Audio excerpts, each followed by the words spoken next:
Hello class and welcome to our reading review of the sample student essays from Reading and Writing About Literature, explicating poems. Now the thing that we want to recognize is when we look at these sample student essays, we want to understand how they're focusing specifically on an issue, right? Or issues, otherwise known as themes, presenting a clear thesis, right? What is the point of the poem? What do we learn about the human experience? And then explaining how, through the analysis of the elements of fiction, right, that thesis resonates for readers of the poem.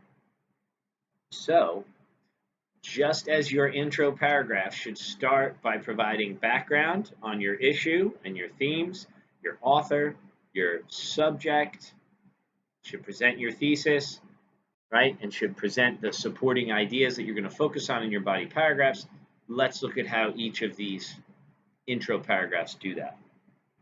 On page 62 in Jessica Barnes, Poetry in Motion, Herrick's Upon Julia's Close.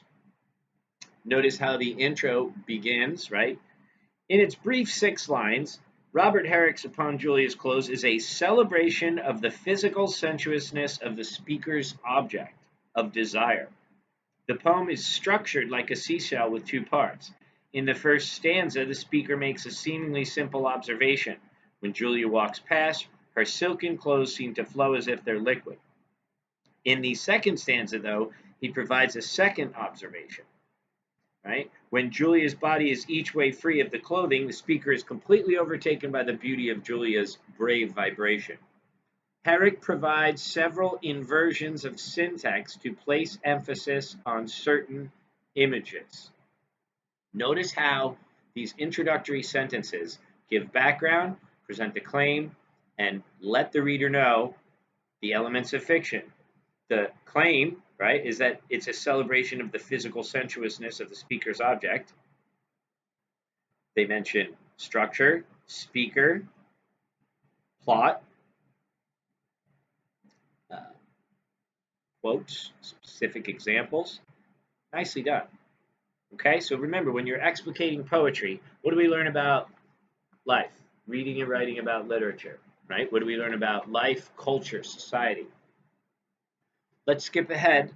That was on page 62, right? Let's skip ahead to our second sample essay on page 66, and let's look at how that introduction sets it up as well.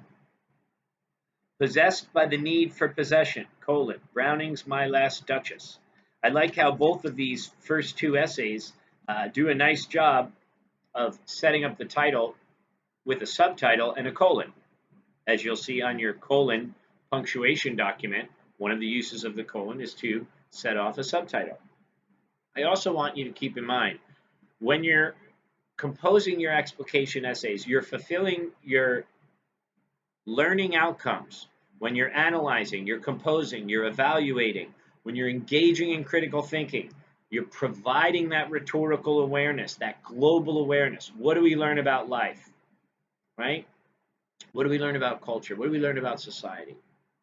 So again, keep up the focus on our outcomes as they provide the context for all of our essays. So, possessed by the need for possession, Browning's My Last Duchess. In My Last Duchess, Robert Browning's Duke reveals his feelings of jealousy and betrayal as he discusses the Duchess's portrait. In his dramatic monologue, the Duke's public persona as an aristocratic gentleman is shattered by the revelations of his actual feelings about his dead Duchess. The Duke reveals what upsets him most: his late wife's liberal smiles and attentions to others besides himself. With this focus on the Duchess's attentions, Browning creates a compelling portrait of a gentleman who could not exert complete control over his former wife and may fail to control his future wife as well. The Duke repeatedly calls attention to what he sees as the Duchess's misinterpretations. Now, again, we have an example, it provides background, it states the claim, what they feel the poem is about. They mention plot, they mention character, they mention speaker, right? Again, focus on the Duchess's attention, liberal smiles, right? They give specific facts and examples to let the reader know how, right, the author is going to analyze the elements of fiction, how it's going to break down the poem specifically to prove its point. Now, if we turn to page 69, we have one more, right? And this one is kind of a comparison and contrast of both of the poems, My Last Duchess and After Death. In My Last Duchess, Robert Browning creates a duke whose tight control over his wife and his preoccupation for his own noble rank reveal a misogynistic character. All right off the bat, they're getting into the issue. And forgive me if I didn't mention it, right? This is on page 69. We had 3 sample essays, one on 64, one on 68, one on 69. So, as we continue, one on 62, one on 66, and one on 69. Forgive me. 62, 66, 69. We're on the third one, going over the intro paragraph on page 69. Misogynistic character. In My Last Duchess, Robert Browning creates a duke whose tight control over his wife and his preoccupation with his own noble rank reveal a misogynistic character. Browning's dramatic monologue stands in stark contrast to Christina Rossetti's After Death, a sonnet in which the speaker comes back from the dead to reveal what she observes about her lover. When paired together, these poems speak to each other in a time period that seemed to have a Gothic obsession with the death of young women. In the poem's style and structure, Browning and Rossetti create completely different portraits of women after death. So, they're looking at misogynistic characters. This notion of death is a possible issue, right? Love, control in relationships. Form is mentioned, right? We're going to look at dramatic monologue, at sonnet, style, structure, character, plot, providing details as well. So again, I hope that you're seeing how each of these 3 sample explications, right,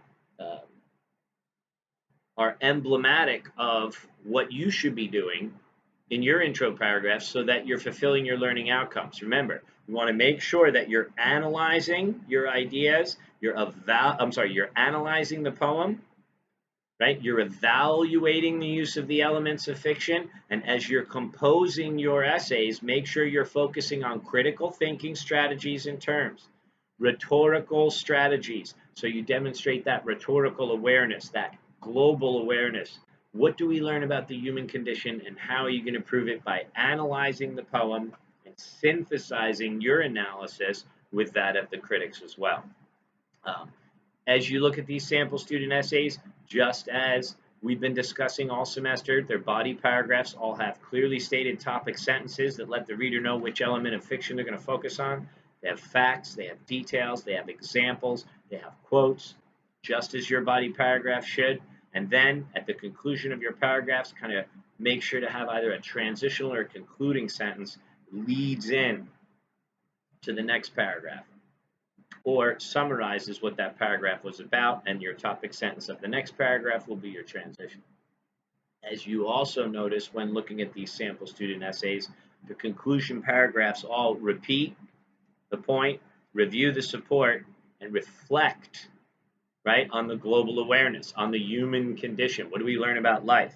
So let's look at each of these conclusions to understand how they're doing those 3 things: repeating, reviewing, and most importantly, reflecting.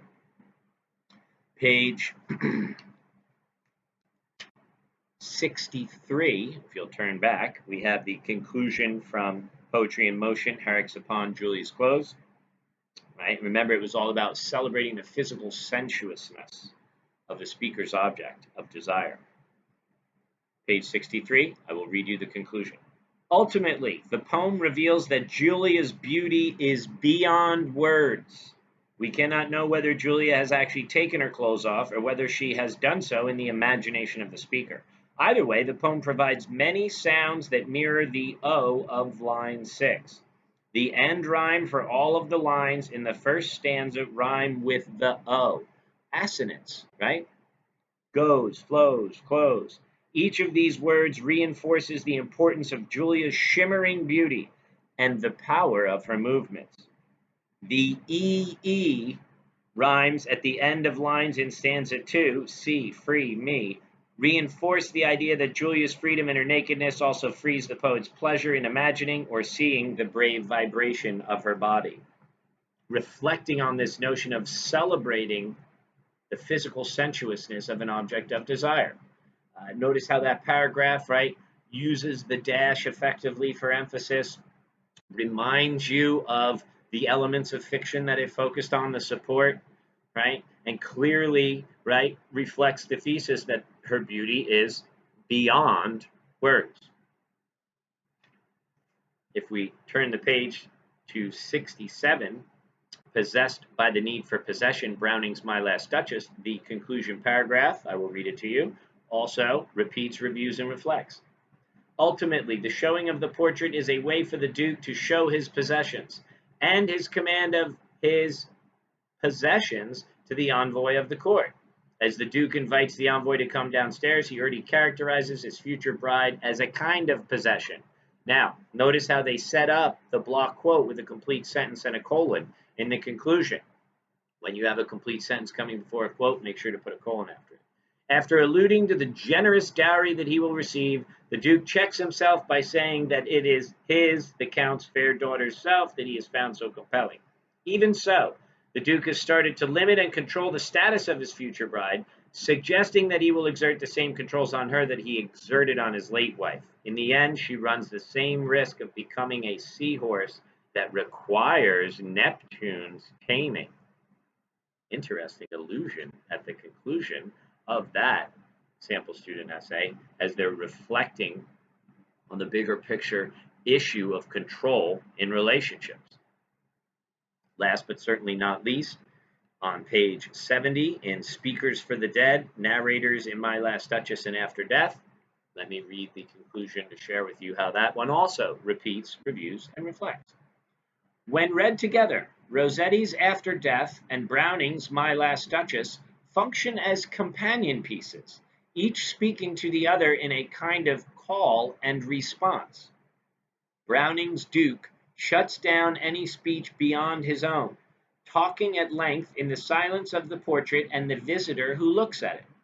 His story is the only story that he wants to present, even if his speech reveals his own shortcomings. Rossetti's woman provides an alternative perspective of death and mourning as the woman speaks from the dead to reveal the shortcomings of the man who mourns her. Both poems provide chilling perspectives on death, mourning, and marriage in the Victorian period.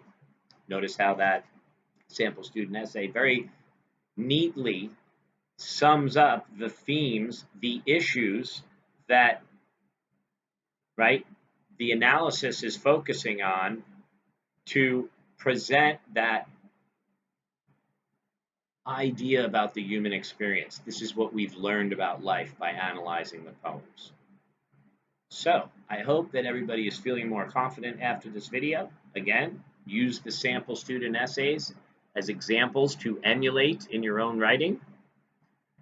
If you have any questions, please get in touch. And again, thank you for watching and listening.